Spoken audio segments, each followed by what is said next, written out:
Okay, it looks like we're live. Google is saying that we're live. And let me see if I can find it on the iPad here. It looks like some folks are already in the chat. So that's looking good. We are a couple minutes late today. A couple minutes late. This is a holiday broadcast. Okay. All right, that looks good. Everything looks good. Audio looks good. And we adjusted the exposure a little bit on that watch. Got the exposure a little bit brighter. Got a couple of specks of dust on the watch. Those are not spots on the watch. Those are just dust. But anyway, that's the way it is.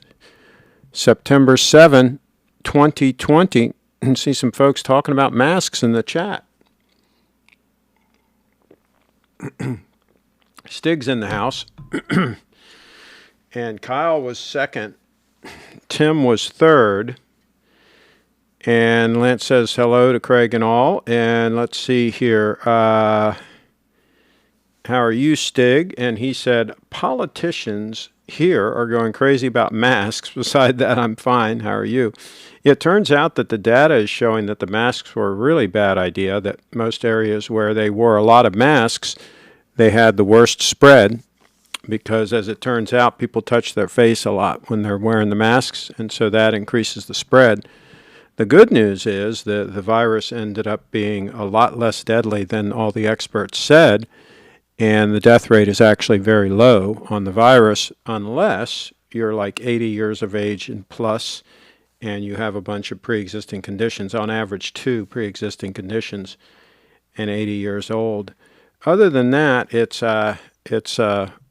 not that bad, it turned out. Turned out that the boy that cried wolf, right? They're all crying wolf, and all this was such a terrible thing and so much worse than the flu and all this other nonsense, and it all turned out to be just that nonsense. And then, of course, the politicians got a hold of it and made a big political thing out of it.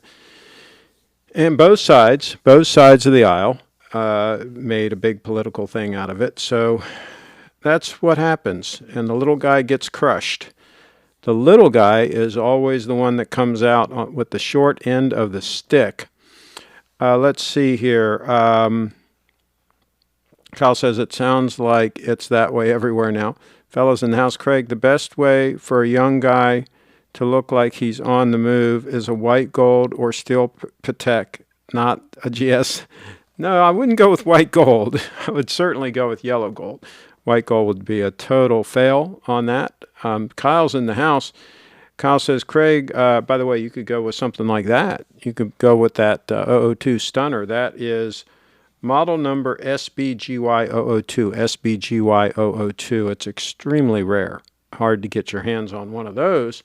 But if you can, that would be the way to go. Let's see here, what else? Kyle says, Craig, what would you take between the Kermit Hulk and Kermit 2 ceramic? If it was going to be a gift, you have to wear it. You can't sell it. Oh, boy. Oh, boy.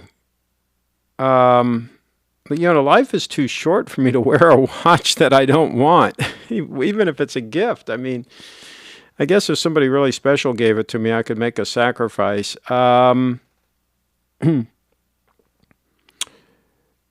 I guess maybe the Kermit has the old case, right? The Kermit is the old case with the aluminum bezel or whatever, correct?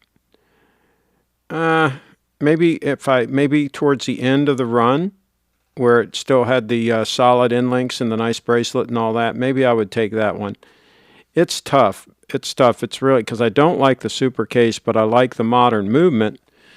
And I don't like the newest one with the black dial and the green bezel. I think that's a total fail. I think it should have been all green. If you're going to go green, it should all be green. Where's the one that we were looking at the other day? Let me see if I can pull it up here. Give me a moment here. Here it is. Here's the one for $24,995. Somebody going for a home run. They're going for a home run. That's the way it should be. The bezel and the dial should be the same color. Okay? So I guess I would go with that one and suffer the super case I guess if I had to, I would go with that one. It's a tough call. It's a tough call either way.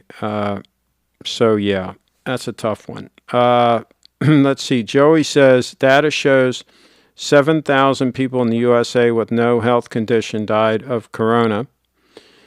There you go. And as we know, the data shows that 7,500 people die every day, normally.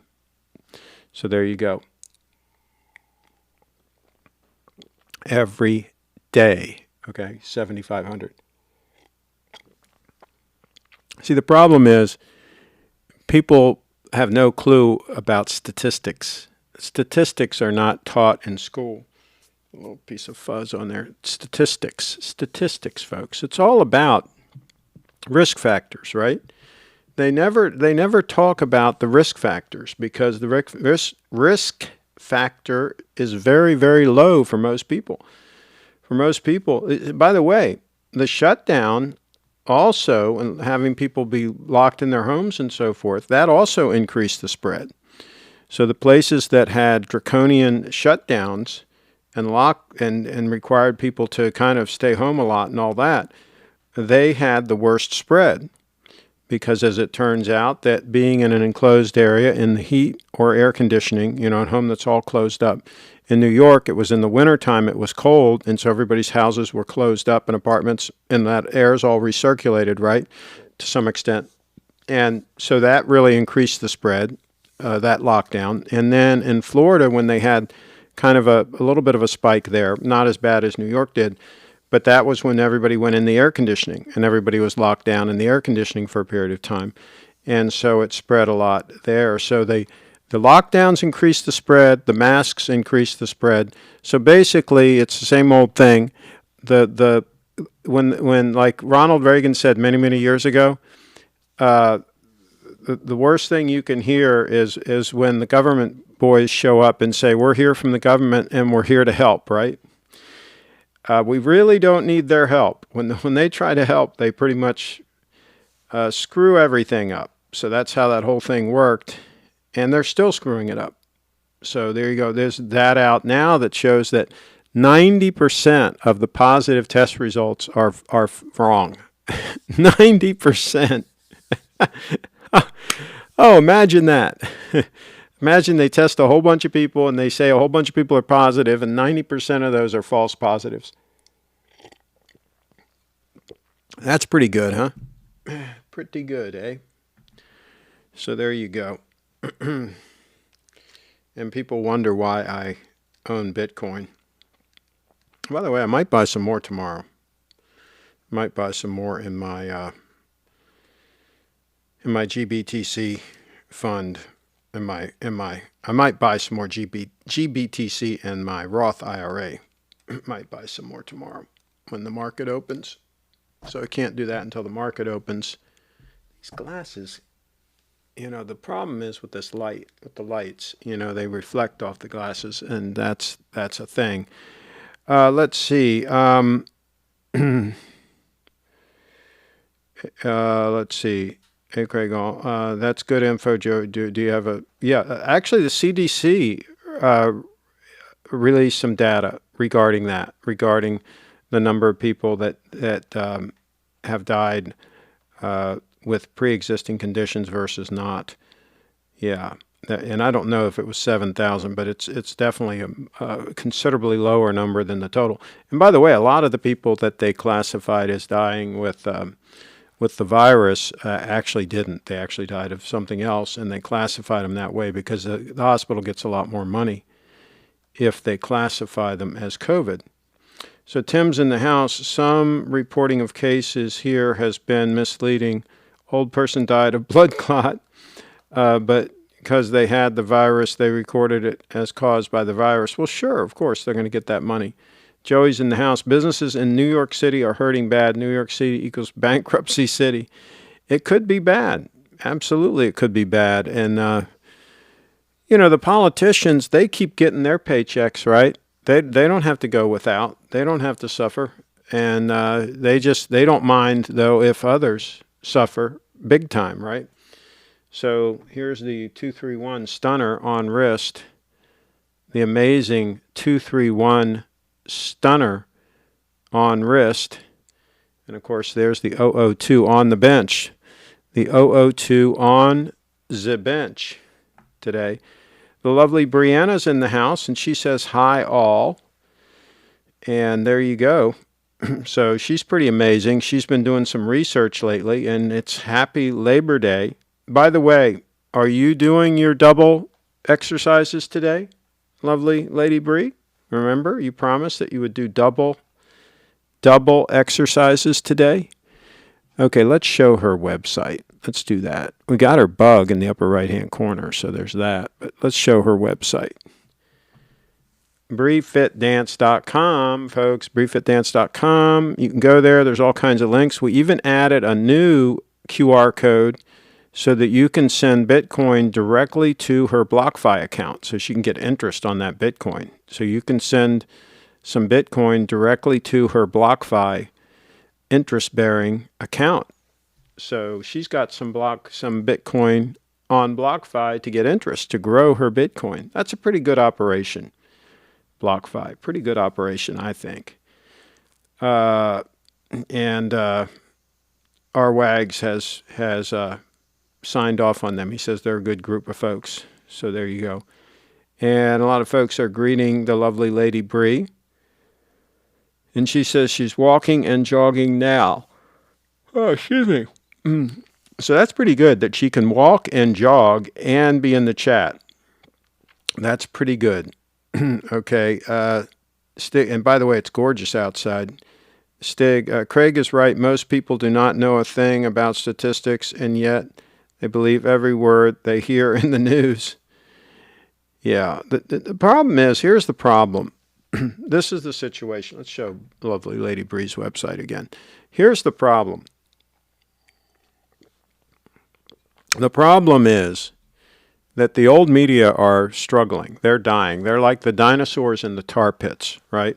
Back in the day when the dinosaurs were becoming extinct. And what happens when anything is in that position, they struggle to survive. And what's happening with the media is they know that they have to sensationalize everything. They have to have sensational headlines. They have to do this in order to get the clicks. Clickbait, right? And they have to stimulate their base, right? So if their base are a bunch of liberals and so forth, they have to stimulate them. If their base is a bunch of conservatives like Fox News, they have to stimulate them, and they have to be entertainers, right? They have to keep the excitement level up in order to get those eyeballs. And they are struggling. There's a lot of competition, right? There's a lot of things people can be doing other than watching them. A few people watching this show, a few people watching another show, a few people watching it. After a while, that adds up to a bunch of people that aren't watching the mainstream media, right? People are hanging out on Instagram, they're hanging out on Facebook, whatever. They're just not watching the mainstream media, and so the mainstream media has to really do whatever they can to survive. And so, in the throes of all that, they get desperate, and of course they compromise their principles. Not that they ever had any, but they compromise and they do whatever they need to do to get those eyeballs, right? And so there you go. And it's about 16 minutes after the hour. 16 minutes after the hour. This is one of the few shows that we don't compromise. And we bring it to you exactly the way it is, exactly accurate. And same thing with the lovely Lady Brianna. She doesn't compromise. Okay? She does her thing and delivers quality content. And she's like spot on. And she also, by the way, has a 99.97% accuracy rate, the lovely Lady Brianna. And so that's the kind of quality programming that you get on this channel. And we even bring in Steve. We even bring in the heavy hitter from time to time, Steve, to whenever we need one hit out of the ballpark, right? We bring in the heavy hitter, Steve, and he swings for the fences. So that's how that whole thing works on this channel, on this network. Let's see. Stig says hello to Lady Brianna. I don't blame him. Cheetown says the mainstream media are beyond being fair and balanced, so they resort to bombarding you with ads and throwing red meat to the members of their respective political tribes. There you go. Absolutely. They're trying to survive. Mainstream media is the virus. There you go. Yeah, and they'll latch on to something like that and perpetuate it, and then they attack you. You know, if you say anything to counter their narrative, oh my gosh, they come out with the knives. They come out with the long knives, right? And they just let you have it. So, yep, that's how that whole thing works. So, so as an adjunct to yesterday's show, I say, if you can get crazy money for your steel stunner Rolex, if you can get crazy money for it, I say, let it go, man. Sell, sell, sell. There are a bunch of people that miss the top of markets, and they always have regrets that, oh man, I could have sold that piece of real estate for, a huge amount at the top of the real estate bubble, right? I could have done this, I could have done that. They have regrets that they didn't take advantage of that bubble and sell at the top. Well, I say right now, folks, it would be a good time to take advantage. When you can get $25,000, of course they haven't sold it yet, right? But if you can get anywhere near that kind of money for a steel Rolex, go for it, I say. Okay, let's check the email. Check the email here. Give me a second. And Lance, I take it you never found those, you never found the Lucchese's that we talked about. That was a challenge that you couldn't meet, right? Even the marvelous Lance couldn't meet that challenge. Okay, this is a nice looking dial on this piece. I kind of like this piece. Let's take a look. Wonder how thick it is. I like the hands on it.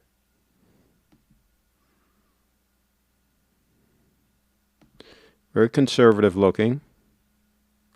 Wonder how thick it is. I'm not a big fan of the 4 screws holding the case back on. That one looks like it might be a little bit stripped already. But it's not the end of the world, but I'm just not a big fan of that.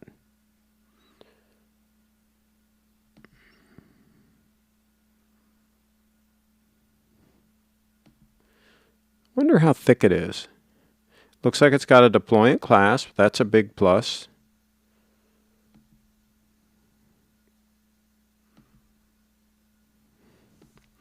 Not terrible at all.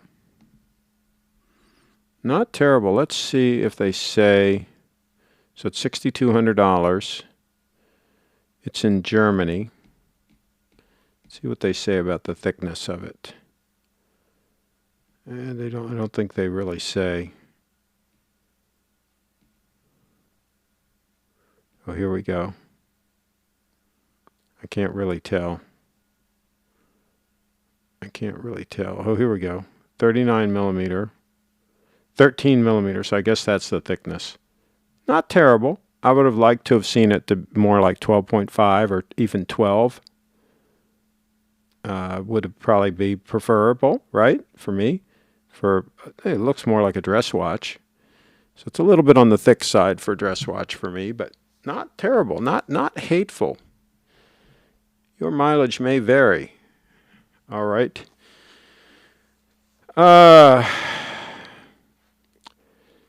Let's see. Life. Okay. Lance, have you got the Explorer 2? Fella says, Craig, would you buy a house in Austin? Austin, Texas? Maybe not. I hear it's kind of a cool place, but I prefer Florida. Sarasota, Florida is amazing. So Cheetown's in the house. Life is too short to be afraid to wear your Hulk. So sell it and put the money towards something you're going to use and enjoy. So you're thinking a lot of those people that have Hulks, it's just a box watch. They don't wear them. Fisto Bowser's in the house. Another thing, the 002 comes with a jumbo box. it wasn't really that big. It was a long, elongated box, but it wasn't really that big, and it wasn't really fancy. It's not like the kind of box that you get with a Patek Philippe. But see, that makes sense that a Patek should have a really nice box because it's kind of a box watch. Most people don't wear those, whereas the 002 is a perfect watch to actually wear. So it would not make a good box watch. It's much better off being on wrist. It doesn't even like being on the bench there. It likes to be on my wrist. But alas, I only wear one watch at a time. I don't do the double watch thing. Let's see. Fellow, not yet. I can't decide between the Datejust 36 or the Explorer 2. No, I would never go with the Explorer 2, Lance. If you're going to go with an Explorer, not the Explorer 2.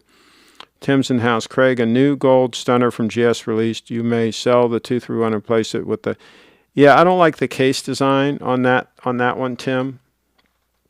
Yeah, so no, I probably wouldn't go that way. Cheetown's in the house. Craig, I would say that right now the most balanced and attainable sports Rolex to get is the Explorer 39. Not too big and no 5-year wait list like the new Sub. Yeah, Explorer 39 would be okay. Absolutely. They're nice and trim on the wrist. I think so. Kyle's in the house. Lance, please send in your configured 36 millimeter Datejust. Okay. Kyle, I'll find one and send it in. Okay. I heard Austin's full of Californians now. Yeah, I think a lot of Californians are moving to both Texas and or Florida. Fellows in the house, Craig, can borrow at 2% good for real estate. Yeah, I don't believe in carrying debt, so I don't borrow money to buy real estate. I pay cash for my real estate. But yeah, some people like to borrow money. I'm not one of them. Let's see. Rizab Jones, Annapolis in the house. Okay, there we go. Austin is like a liberal oasis in a vast desert of Americana. There you go. Kyle says, that's why I like Sarasota. It's a little more conservative. Kyle's in the house. G-Town, I've heard the same about Austin. That's why it doesn't appeal to me, LOL. Yeah, you would like Sarasota. Stig's in the house. In this country, a politician, a person who is always ready to be appalled. Good point. Good point. Okay. Trying to think. What else do we need to cover here? Oh, Lance is sending in a email. I wonder if Lance gave up on finding the Lucchese's. Wonder if he gave up. He usually doesn't give up on something like that. Usually he can get the job done. Okay, here's the here's a Datejust. That is a neat looking piece. Now, personally, I would rather have a Datejust with the Jubilee and the white gold fluted bezel, to tell you the truth. But this would probably be my second choice. So let's see the details on this.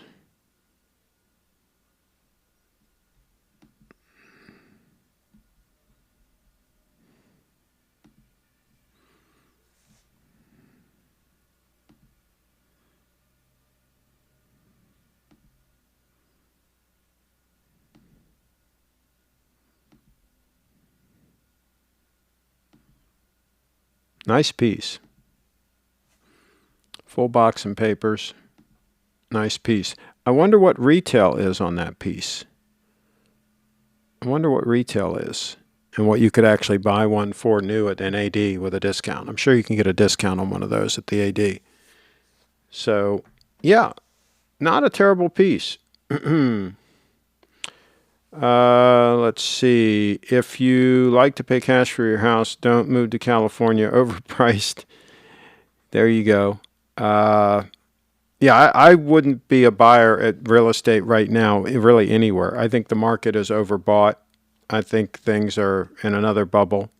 So I wouldn't be a buyer right now. I'd wait for a crash and buy at the bottom. Buy at the bottom. Gems in the house. I really like the Air King. Those colors are stunning to me. Rumor is it that it may be discontinued. Have you heard that? Yeah, I think I've heard that, but nobody knows what Rolex is going to do. Lewis is in the house. I think you could buy 5 GSs for the price of one $25,000 Hulk. Well, yeah, but again, they're asking 25, but they haven't sold it. So there's that, right? Kyle's in the house. Craig, assume that you didn't have enough cash on hand to purchase a property outright. Would you rent or take a mortgage?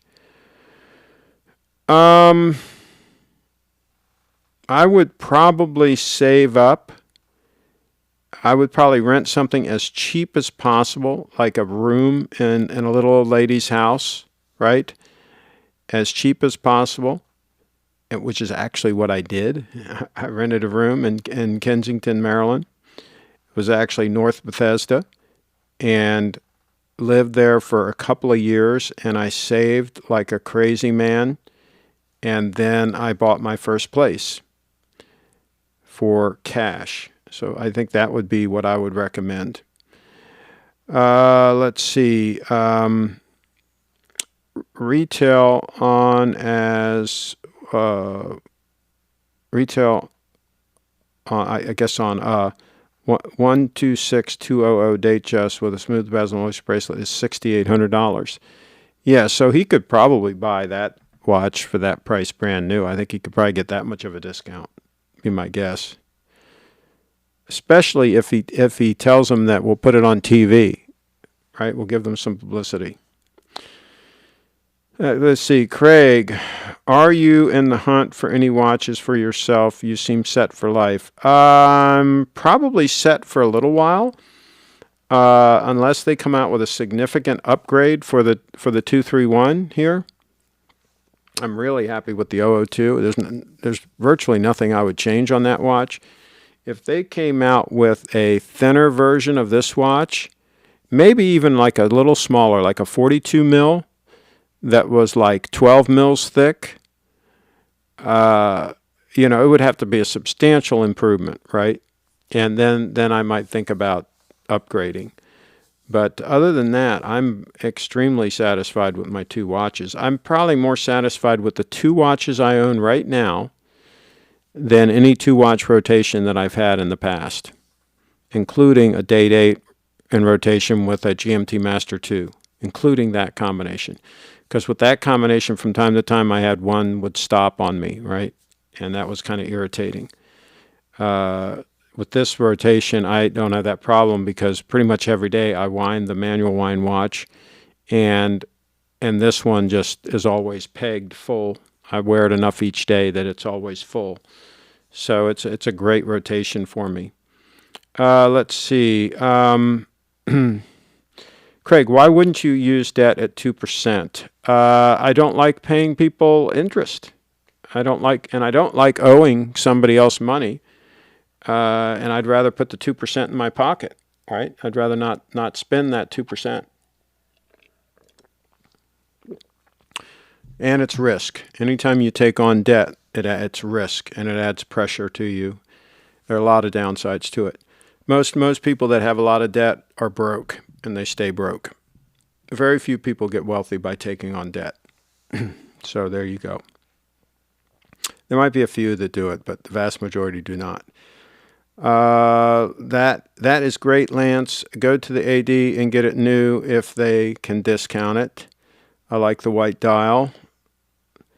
And Fisto says, old ladies love Craig. Yeah, when you're young, I was young then, right? When you're young, the old ladies, they like to help you out. They see a youngster that's working hard and trying to save up, and they'll help you out. They'll rent you a room nice and cheap and take good care of you. So yeah, there's nothing wrong with that.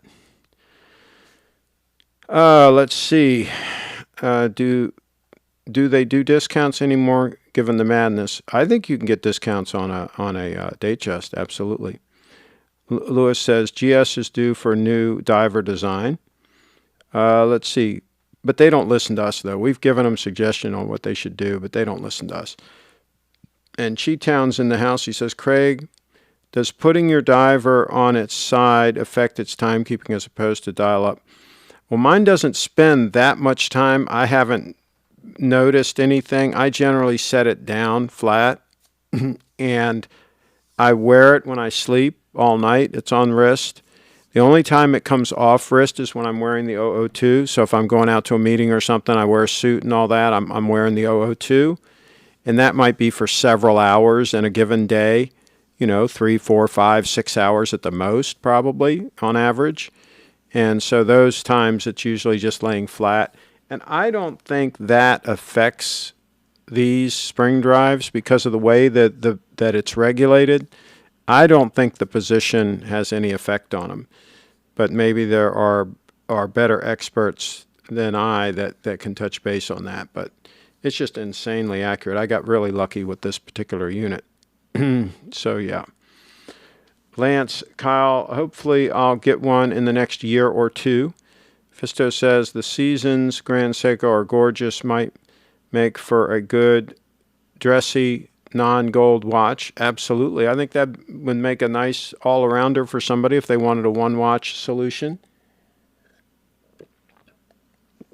And Cheetown says, Craig, did you do some of the cleaning around the house and do the dishes? I really didn't help out that much. At the time I was renting the room, I really wasn't there that much. I was selling cars, and I was generally working from 9 to 9 in the morning until 9 at night.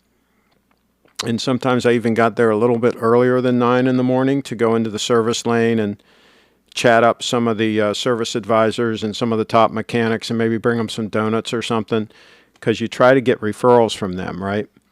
Because like if somebody brings a car in there for repair and it turns out that it needs a lot of repair and they decide they want to buy a new one instead, you want your name to be on the tip of their tongue when they want to refer the people to the sales department, right? So I would go in there and do some glad handing and stuff, and then I'd work from 9 to 9, and then sometimes go out to dinner after 9 o'clock. And so, I wasn't getting back there until 11 o'clock sometimes. And I'd basically shower, sleep, get up in the morning and repeat, rinse and repeat. Basically did that 6 days a week. We were only open until 6 o'clock on Saturdays, but we never closed at 6 o'clock. We were open until the last customer left, and a lot of times it'd be 10 o'clock at night by the time we'd close on a Saturday. And so same thing. So there you go. I was a workaholic when I was young. You work hard when you're young. You don't have to work as hard when you're older. There's that, right? Your choice. You can goof off a lot when you're young, have a great time when you're young, goof off a lot, and then be broke when you're older. Or you can work hard when you're young and maybe not be broke when you're older. So there you go. That's the way I see it. And we also had some fun, too. We had some fun times. It wasn't all work and no play. Sundays we'd go out to the polo club and have a nice picnic and have some fun there. Usually there's always a nice party afterwards. So let's see here. So hi, is the Hulk going to increase in value, or is it time to sell? My dad's got one. Oh my gosh, yes. I would sell. Lance is in the house. Craig, I sent a link to Lucuzzi boots. I think these are full. Okay, let's take a look. Let's see if he got it right this time. Let's see if the Lanster got it right this time. Da, da, da, da. Da, da, da, da. This is Cowboy Chef.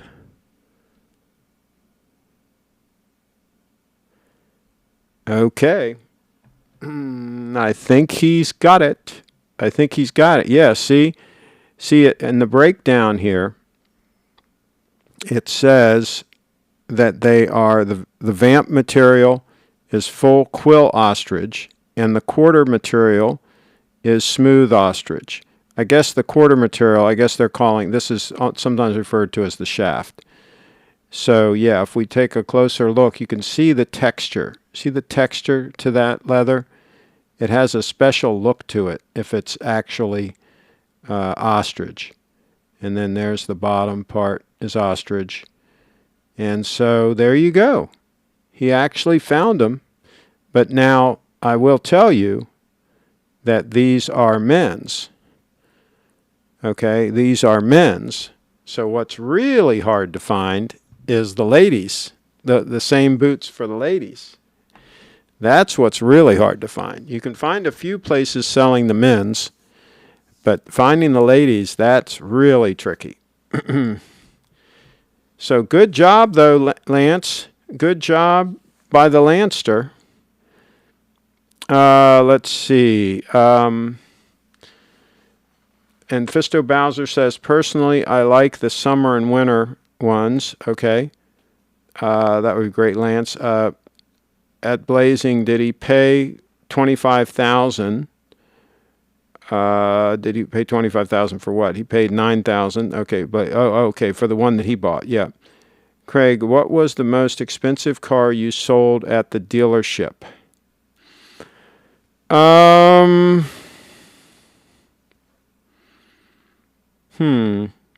Well, when I was selling Porsches, the 928s, 930 turbo might have been more than the 928.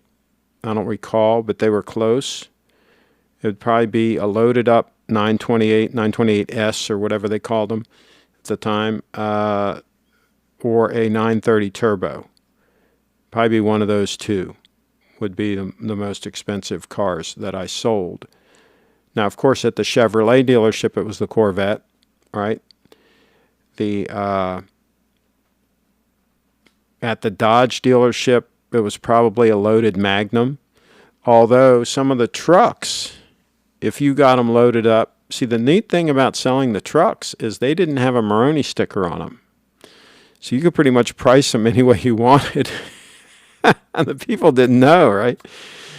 And so, we would sell some like B200 vans with a conversion package or whatever and sell those puppies for a lot of money.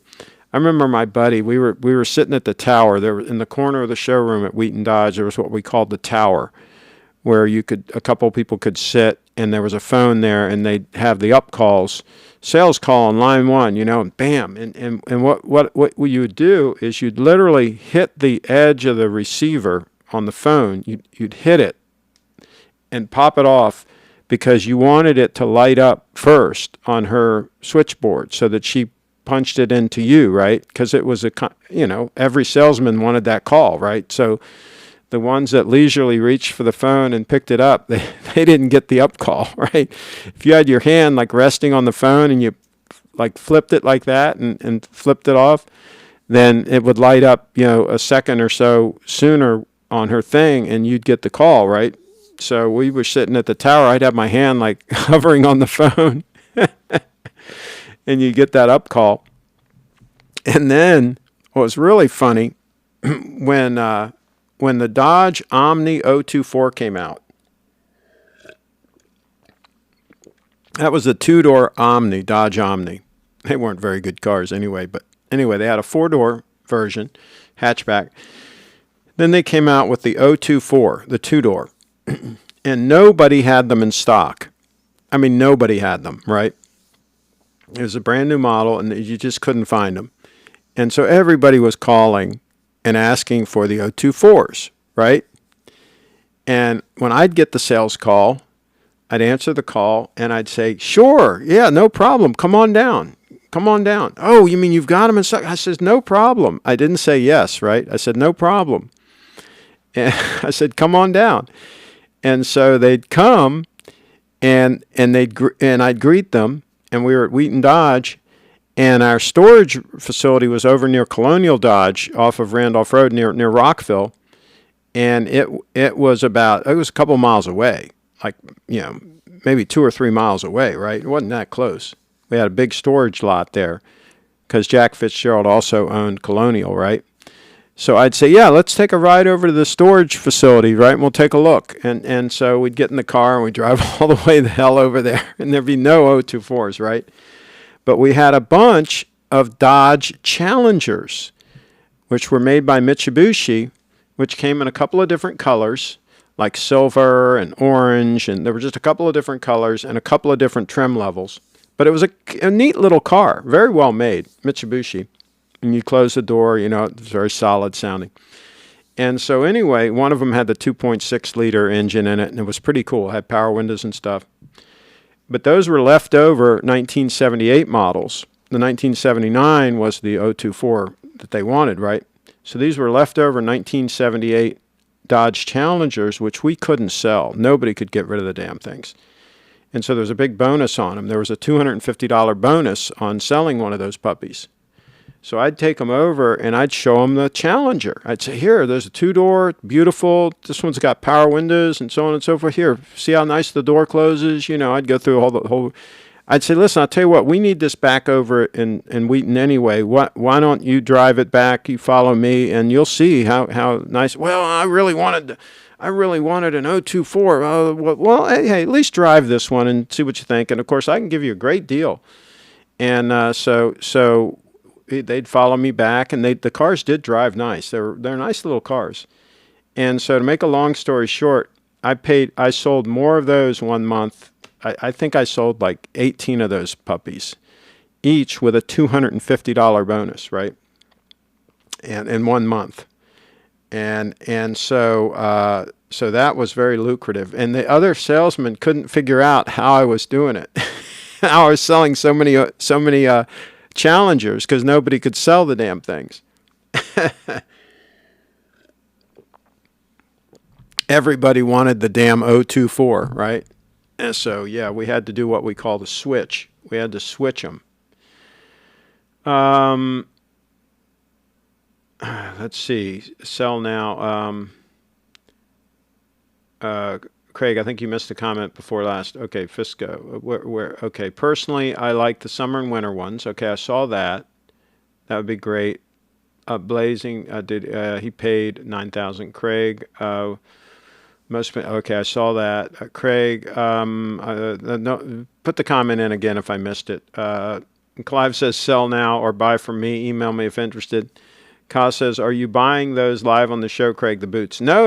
I have my boots, and I've already got a pair for the lovely Brianna. We were just seeing if Lance could find them, because they're very hard to find. They're very rare to have a full ostrich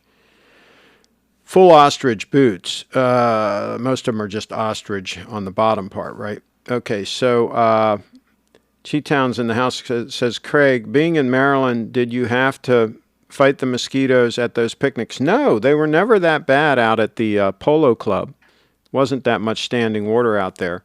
And on Sunday afternoons, you know, usually they don't come out until dusk, right? Or, at least here in Maryland. When it starts getting dusk, you might have a little problem with them. But by then, we'd be at the parties, and no, there was never a real problem with the mosquitoes out there in Poolsville. The Potomac Polo Club was actually in Poolsville. I think it's still there. I think it's still operational. I haven't been there for many, many years, but it was a lot of fun going out there. The Muldoons used to be very active out there, the Muldoons, and they always had a big party afterwards, and we always managed to get ourselves invited to it. Let's see. Fisco's in the house. Craig, did you ever get into any fist fights with the other salesmen? No, that didn't happen, but some of them, you know, were a little bit jealous.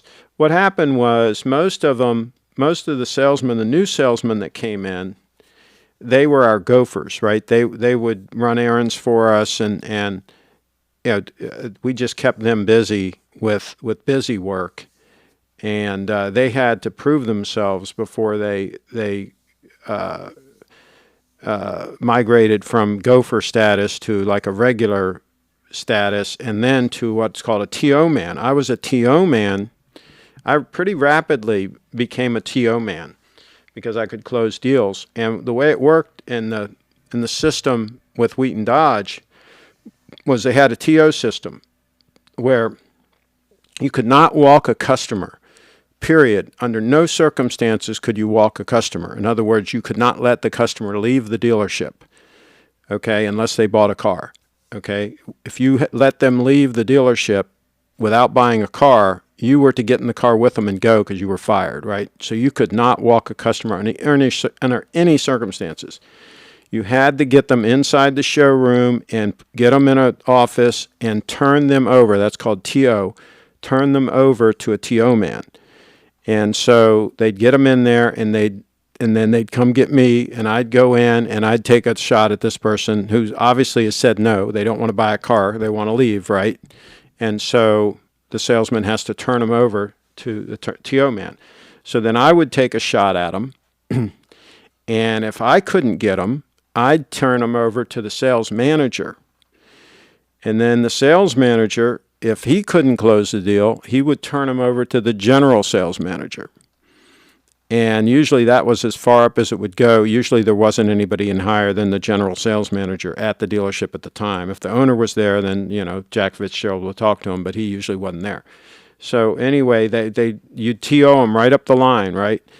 And then the idea was, by hook or by crook, you sell that person a car. You don't let them leave the dealership until they bought a car. And most of them ended up getting closed. Most of them, the TO man would close. Most of them didn't even have to get to the sales manager. The TO man usually would get the job done. And the TO man would get half the deal. So the salesman, the initial salesman, would get half the deal, and the TO man would get half. Now, if the initial salesman really screwed up for some reason, the sales manager might give the whole deal to the TO man. That's sort of like punishment. So that's how that worked, the whole TO system. Let's see. Fisco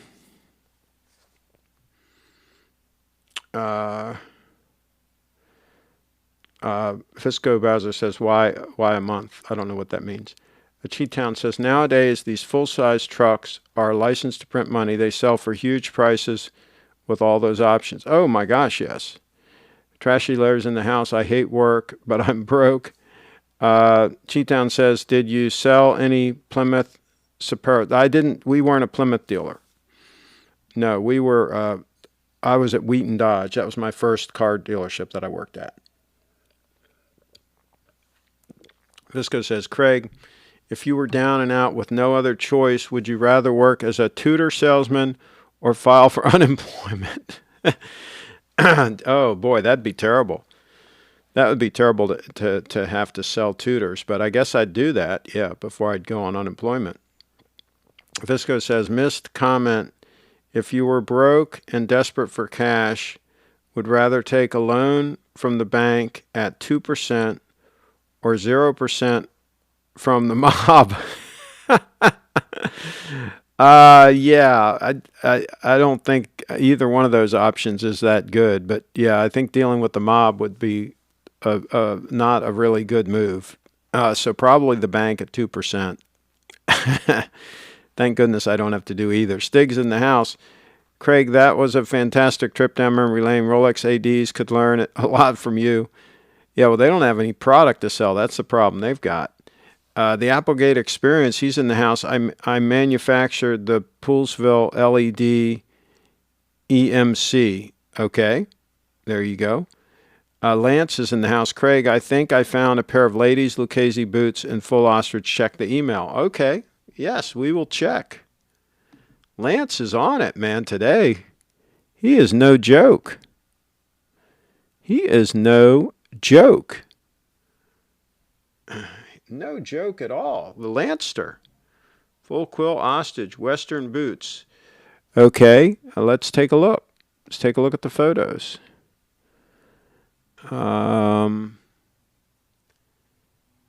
Interesting. They might be. It's kind of hard to tell. That upper leather, something looks a little funny about it. It has a lot of texture to it, but something looks funny about it.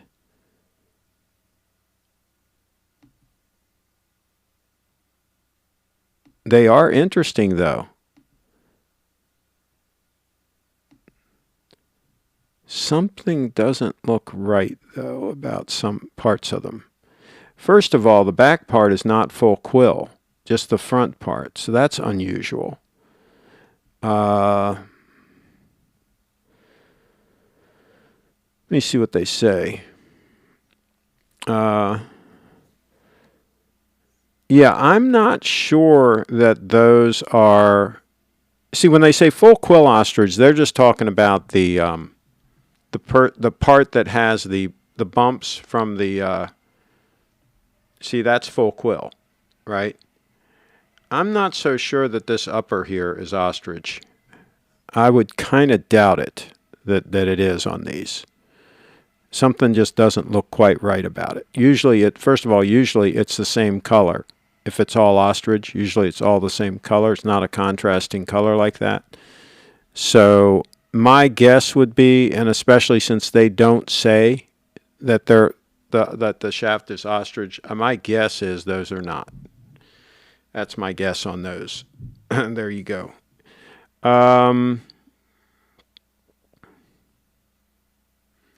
Let's see. Would a disgrace fired TO man have trouble finding a job at another dealer? Usually, it's not that hard to get a job selling cars. And usually they find out pretty quick if you can get the job done or not. And you usually don't last long if you can't close deals. If you can close deals, you can always get a job selling cars. But not that many are able to do it. Most burn out like any sales position. 20% earn 80% of the money. Applegate Experience says, I sold Lincoln Navigators for years, all about the financing. There you go. You make money on the back end, absolutely. Lewis is in the house. I guess it's worth it to buy a car online from the factory. I'm not so sure you can do that. Plymouth used to be cool. There you go. Kyle says, I could see Craig and the Plymouth Prowler. There you go. Tim's in the house. As a salesman, what was the single most important selling technique to be successful? Control. Control the sale. Harry Walker, my sales manager, used to say, put your hand out and say, come with me, right? You literally leading the people and controlling the situation. They can be very squirrely, they're going to want to go their own way and all that. And we had 5 steps you went through. You greeted them, you settled them down. Well, you greeted them, you showed them cars, then you settled them down on a particular car, then you closed the deal. Each of those steps was very important. The greeting was important. You establish a rapport, showing them cars, and then settling them down on a particular car is probably the most important thing. Because if you don't have them settled down on a particular car, you certainly can't sell them a car. If they're still all over the place, I might want this, I might want that, I'm not sure what color I want, I'm not sure what interior I want. If they're still all over the place on what they want, you're not going to close the deal, right? So settle them down on the particular car, make sure they've driven the car, make sure they really like the car, get that new car fever going, right? And then take them in and close them. And if you didn't settle them down on the car, the first thing the TO man's going to do when he goes in the room is he's going to say, did you find a car you like today? And if the people say no, he's going to be like, let's go take a look at some cars. He's going to get them right back up and take them right back out until he finds the car that they like. Right? I mean, you can't close a deal if you didn't find a car. So yeah, but a lot of salesmen, they skip some of those steps. And they don't sell anything. So there you go. Cheetown says, how far into your car selling career did you purchase your first President? I was 20. So I'd been selling for about 2 years. I started when I was 18. And I was maybe halfway through my 20th year when I bought the first day date. So a little over 2 years. Let's see. Regret not bought Subwatch and refused when AD get one. Not sure what that means. Derek's in the house. Craig, I thought you sold your day date, and in other chats they say you still have it. Oh, well, they say a lot of things. Yeah, they say a lot of things. Let's see. Bought another brand, so disappointed. You should buy Grand Seiko. Buy something like that. Buy something like that 002 Stunner. You won't be disappointed then. There you go. And let's see. Applegate Experience put a $100 deposit down on the new Cybertruck. Good. You might be able to flip that for a nice profit. Clive says Trump 2020. And Clive says at Carlos, Dave Williams, Blue Shirt Buddha. Okay. Fisto Bowser says, what was the most time you ever put into one deal? Oh, selling a car? Maybe a couple of hours. Sometimes I think I had one client where I took him over to the lot and we got a car. We brought it all the way back, went through the whole routine. And well, no, I'm not so sure, whatever. And I just kind of started over. I said, okay, well, let's go take a look. And we went all the way back over to the storage lot. I liked bringing customers over the storage lot because we had a certain number of cars at Wheaton Dodge at the facility, but it was a small lot there. And most of the cars were in the storage facility. The storage lot was big, right? And so I liked taking them over there. A lot of salesmen didn't because it was a pain in the neck because, it took a while to get over there, and then you showed them some cars, and then you had to come back, and a lot of salesmen were lazy, didn't want to do that. But I liked taking them over there because, again, it got control of the situation.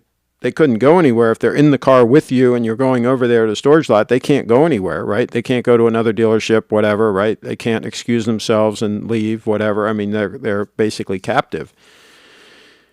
And so, and then you always like to get them in the car so that they drive the car. So the perfect way to get them to drive the car is you bring an extra dealer tag, they're magnetic dealer tags, and you have them drive the car back to the lot. You say, hey, listen, we need this over at Wheaton anyway. You can drive it back, give you a chance to get to know the car, right? And so I would routinely do that. And usually they would be kind of sold on the car by the time we got back. And so, but sometimes if they weren't, I'd take them back. I mean, and do the whole thing again. But maybe a couple of hours I would spend at the most with a client.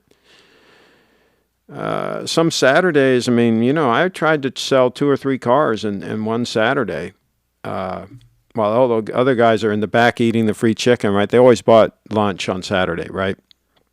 And the other salesman would be in the back eating the chicken that was delivered or whatever, fried chicken or whatever the heck it was, pizza, whatever, right? They buy different things. They'd all rush back there, to get the free meal, right? And meanwhile, I'd be out getting customers. I'd say, the hell with that free food. I can eat later, right? I'll sell a car. I can get a lobster dinner, right? And so I'd be out there grabbing customers and let them fight over the chicken legs. So yeah, Tim's in the house. Craig, a customer comes to you and wants a Rolex, but you don't have any. You say, come over, no problem. He arrives and he only sees Tudors.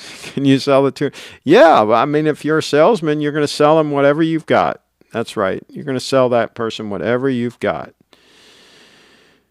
That's how it works. Hopefully, I'd be able to sell them a Grand Seiko. That'd be even better. Then they'd get a good watch. Cheetown, what was young record number of cars you sold in one day? Probably 3 or 4 was about the max. 3 or 4 cars, and usually it would be on a Saturday, the busiest day. So yeah, because there was a certain amount of time that you had to do a little bit of paperwork. You had to, there's some things you had to do with each sale that you couldn't really just spend a ridiculously small amount of time with the customer. You had to spend some time with them, right? I mean, and there were other, there were other salesmen grabbing ups, right? So just as soon as you were freed up, let's say you delivered the first car, and see, we always wanted to do what's called a spot delivery. We always wanted the car to be taken on the spot. So we had to do the tag and title paperwork, all that stuff, and so that we could deliver the car and it'd be gone. We called that over the curb. The car's over the curb. That's when it's a done deal. Until it's over the curb, it ain't a done deal, right? So we wanted to spot deliver those cars, deliver them on the spot. So it took a certain amount of time, right, to deliver that car. And then once it's over the curb, now all of a sudden I'm freed up. I'm ready to go out and get another customer. Well, there's other salesmen also trying to get customers, right? So it's not like I can, as soon as I'm freed up, I can immediately get another customer. It might take a while to get the next customer. And so that's why, if you can sell 3 or 4 cars on a Saturday, that's a really good Saturday. Normally, you might only sell 2, right, on a Saturday. But if you can sell 3 or 4, that's a good Saturday, especially if you hold some gross on them. Cheetown's in the house. A chicken leg left in the bucket for lunch is a lobster tail to be eaten for dinner. Just finished my 2-mile run. The lovely Lady Bree. Did I miss something? LOL. No, not really. Actually, you did miss one thing. Lance found a pair of Lucchese boots that were that are all ostrich. These right here, 100% ostrich, and Lance found those. So that's kind of cool that he was able to find them. He still hasn't found a pair of ladies' ones though. These are men's. But anyway, he found those. So you did miss that. Bree, you got 1 more mile to go. The Applegate experience, shocking, LY, easy to juggle, 2/3 at once. Honda is cheap sell. There you go. Lance says, Craig, did you sell any Dodge Cornettes RT Hemi? We didn't have the Hemi when I was selling. That wasn't a thing.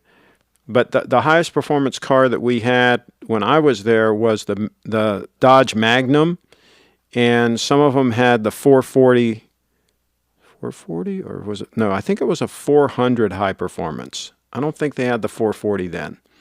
I think it was the 400 high performance package that you could get on those.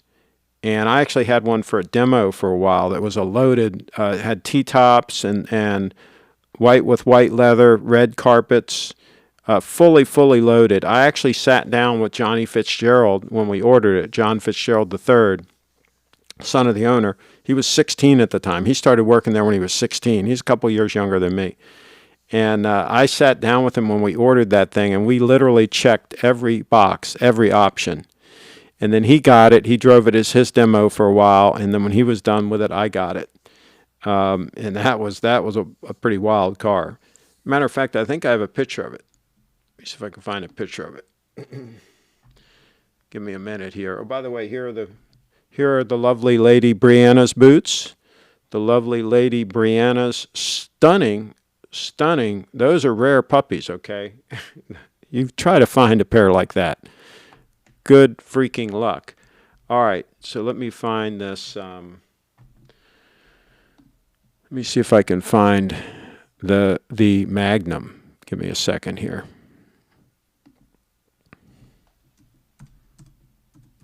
Only if I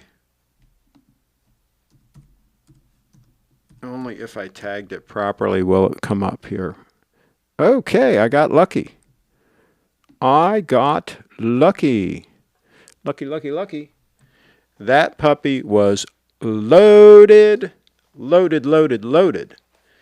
And I made some nice road trips in that. My cousin was living in Pittsburgh at the time, and I actually traveled in that from Wheaton Dodge.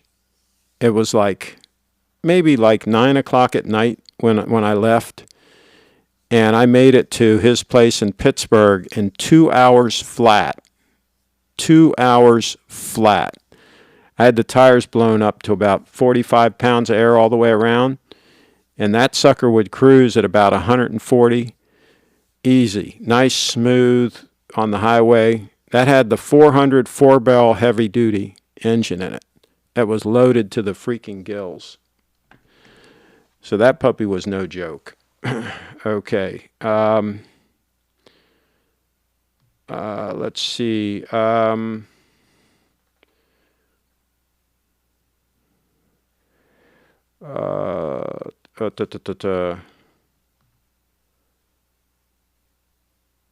Okay. And Brief Stance says, started my double workout today, like Craig said. what would you make per car? Well, it varied, and I made a good money on those Dodge Challengers because they had a $250 bonus. After a certain number of them, you got a $250 bonus on each car, and that was good.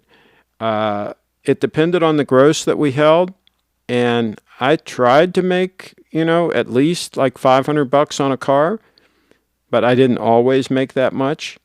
But I didn't do a lot of cheap deals, but tried to make $200, $300, $400, $500 on a car would always be good. That'd be like a nice heavy gross. Because we also made money on the rust proofing and the undercoating and the financing and all that stuff, right? There's money made on all that stuff. Craig, if you can tell someone is not going to buy, would you brush them off? If you can't settle them down on a car, I still have to TO them. I still have to take them into an office and turn them over, even if I'm a TO man, right? Let's say I've got a customer and all, and I'm a TO man. I still have to TO them over to another TO man or to a sales manager. I can't walk a customer. Nobody had the authority to walk a customer. Matter of fact, one time I had a customer that wanted to leave, and I couldn't get him to come back in the lot. He was in the parking lot, the customer parking area, right outside the entrance to the showroom, and he wouldn't come back in the showroom. I said, well, could you please come back in? My sales manager would like to thank you for coming in. So, no, I got to go. I don't have time, so on and so forth. And I finally said, well, could you do me a favor? I said, could you give me a ride up this? Which way are you going? He says, I'm going. I said, well, can you give me a ride because if you don't come back inside, I'm fired. I'm gone. I lose my job. So if you could just give me a ride up the road, that'd be helpful because I'm not going to have a job anyway. And so they kind of felt sorry for me. And they finally agreed, oh, all right, I'll go in, but I can't stay for but a minute, right? And I took him back in the showroom. I set him down in an office, and I said, well, my sales manager will be with you just a moment, So I got the sales manager. He comes, and guess what? 2 hours later, that guy was driving out in the car. It took a while to break him down, but we got him. One time we had a customer, and the sales manager was talking to him, and they were out on the lot, and he had the keys to the guy's trade. Okay, the salesman, the used car manager had given him, right? He already appraised the car and all that, and the sales manager had the keys to the trade end, right? Oh, well, I got to leave, and so but can I have my keys back? And the sales manager said, well, here are your keys, right? And he dangled the keys like that, and he took them and he threw them up on the roof. He threw them up on the roof of the dealership. He says, I guess you're not going anywhere now. That was funny. That one was a tough one. That one took a couple hours to get him sold. But the old keys up on the roof trick, sometimes that works too. Whatever you got to do, folks. Let's see here. The Applegate Experience says, my mom had a 68 punch buggy, lightning yellow. Always ask to see the invoice. There you go. Trashy Larry, that's the car I lived in from 1991 to 93. The Applegate Experience, bumper to bumper extras. Lance is in the house. Craig, did you sell the Dodge Coronet RTs? I don't think they had them in, we're talking 1979. I don't think we had the Coronet RT then. 1978. Like that Magnum right there, I think that's a 1979. Or is that a 78? I don't remember now. Remember the 78s, the 79s come out in 78, right? So that would have been a 78 or a 79 Magnum. And I only sold them. The first cars I sold were like 1977s, were the first ones I sold. And maybe there were a few leftover 1976s, right? Because I went to work for them in like 1976, 77-ish. I was 18, right? And so yeah, those were the vintage. Only sold there for like not even 2 years. I wasn't even there 2 years. And I went to work. I left and I went to the dealership right next door, Stevens Chevrolet, and sold there in 1978 when the Corvette, Silver Anniversary Corvette came out. I was selling there. So that was 1978. So it was probably 76 and 77 that I was selling, and maybe a little bit of early 78, very, very early 78. So that Magnum is probably a 1978 model would be my guess. Somewhere like that. Okay. So, sounds like Gettysburg Battlefield Resort sales tactics. There you go. Let's see. Craig, did you teach the captive customer technique to timeshare sales teams? I'm sure that these things were well known in the sales business, but John Darvish, who was the general sales manager at Wheaton Dodge when I went to work there, and then he left shortly thereafter and bought the Chrysler dealership, Glenmont Chrysler Plymouth. That was his first lot that he bought, car lot. And then he became Darcars, right? He's one of the biggest dealers in this area, in this region. He owns a bunch of dealerships under the Darcars brand. His name's John Darvish. He was hardcore. I mean, he was like, you do not walk a customer. And so I learned from him, and then Harry Walker, who worked for him at Wheaton Dodge when John Darvish left, Harry stayed and became the general sales manager at Wheaton. So, he had worked under John Darvish and used, the same plans and processes as John Darvish. So it was hardcore. Scott's in the house. Hi, friends and men. Here I am. Scott's in the house. Craig, was I telling you last year about your show? At the same time each day, you can be a hit on this channel. Right, Scott. How's that working out? All right. Oh, man, we got to wrap this up. We've been going an hour and 14 minutes. This is the fastest show on television. I have to tell you. Let me show the lovely Bree's website one more time. The lovely lady Brianna, BreeFitDance.com. Check her out and go and make sure that you subscribe to her YouTube channel's links on there, and make sure that you follow her on all the social media. You'll be glad that you did. Cheetown says, Craig, what advice do you have for a young man who feels like he needs to get married and have kids before he is 30? Measure 7 times and cut once on that one. That's what I would say. Measure 7 times and cut once. The Applegate experience is in the house. He says 4 quadrants. There you go.